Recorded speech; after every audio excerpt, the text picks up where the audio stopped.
রক্তচন্দ্রের আচার, এক নিষিদ্ধ ভয়াবহ অনুষ্ঠান। A Bengali Horror Story। অধ্যায় 1। পূর্বাভাস।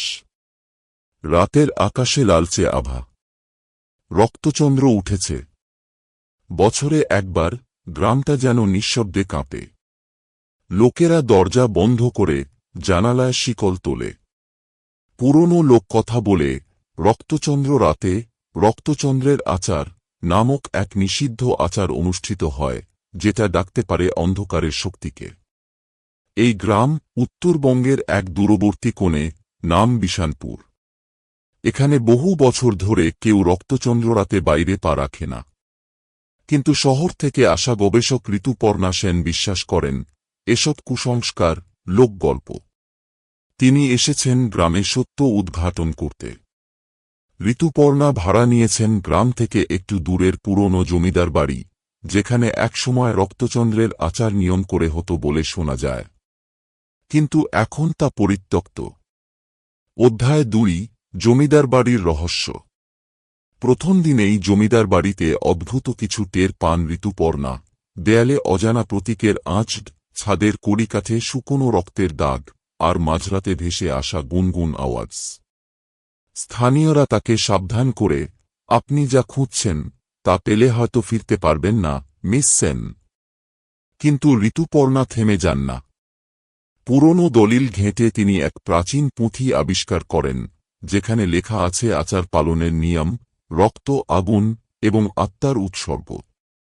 অধ্যায় 3। রক্তচন্দ্রের রাত। রাতটা ছিল অস্বাভাবিক নিঃশব্দ। গ্রামবাসীরা যেন নিঃশ্বাস আটকে ছিল। জমিদার বাড়ির আঙ্গিনায় পুরনো বেদিতে আগুন জ্বালিয়ে শুরু করলেন ঋতুপর্ণা। একে একে পাঠ করতে লাগলেন পুঁথির মন্ত্র। হঠাৎ করেই চারপাশে ঠান্ডা বাতাস ঘুরে উঠল। বাতি নিভে গেল। গাছেরা দুলতে লাগল যেন অদৃশ্য কিছু তাদের ছুঁয়ে যাচ্ছে। হঠাৎ বেদির সামনে এক ছায়া জেগে উঠল। মুখহীন, চোখ থেকে রক্ত ঝরছে। মন্ত্র থামালেই ছায়াটা ছুটে আসছে, যেন আত্মা চাইছে। ঋতুপর্ণা বুঝতে পারলেন তিনি যা ডেকেছেন তা ফেরানো অসম্ভব।